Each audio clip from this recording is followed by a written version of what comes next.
بہت درد ہو رہا ہے جو میری برداشت سے باہر ہے۔ اس کی بات سن کر میں پریشان ہو گیا۔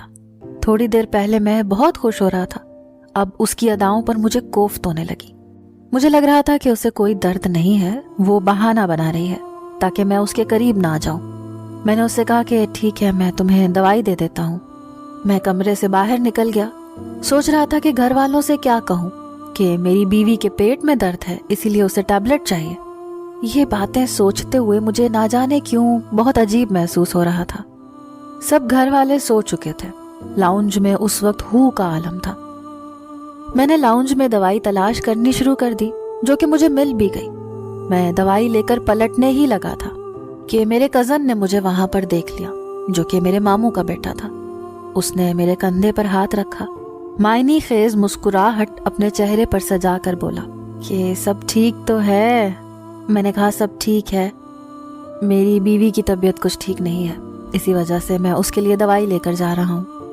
تو آگے سے میرے کزن نے کہا کہ لڑکیاں تو شادی کی پہلی رات اس قسم کے بہانے کرتی ہی ہیں، خاص کر ایسی لڑکیاں جنہیں اپنا شوہر پسند نہیں ہوتا اور ان کی پسند کی شادی نہیں ہوتی تو وہ بیماری کا بہانہ کر دیتی ہیں۔ یقیناً تمہاری بیوی بھی اسی وجہ سے بیماری کا بہانہ کر رہی ہے، شاید اسے تم میں کوئی دلچسپی نہیں ہے۔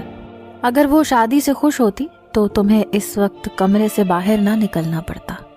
میرے کزن کی باتوں نے تو میرے اندر جیسے آگ لگا دی تھی۔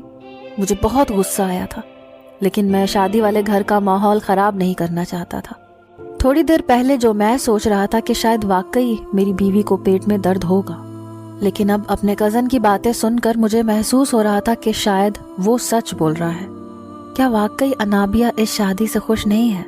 اگر وہ خوش نہیں تھی تو پھر اس نے شادی کے لیے حامی ہی کیوں بھری تھی؟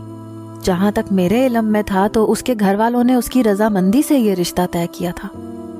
پھر مجھے احساس ہوا کہ میرے کزن نے شیطانی وسوسہ میرے اندر ڈال دیا ہے میری بیوی کے خلاف۔ لوگ اس طرح کی باتیں کرتے ہیں تاکہ میاں بیوی کا رشتہ خراب ہو جائے۔ مجھے یاد آیا کہ میرے ماموں کا یہ بیٹا جو مجھ سے اس قسم کی عجیب و غریب باتیں کر رہا تھا، اس کو خود شادی کا بہت شوق تھا اور اس کو کوئی لڑکی نہیں مل رہی تھی۔ شاید وہ میری شادی کو دیکھ کر حسد میں مبتلا ہو گیا تھا، اسی لیے اس نے اس قسم کی بات کی تاکہ میری خوشیاں غارت ہو جائیں۔ میں نے ان خیالوں کو جھٹک دیا اور اپنے کمرے کی جانب بڑھا۔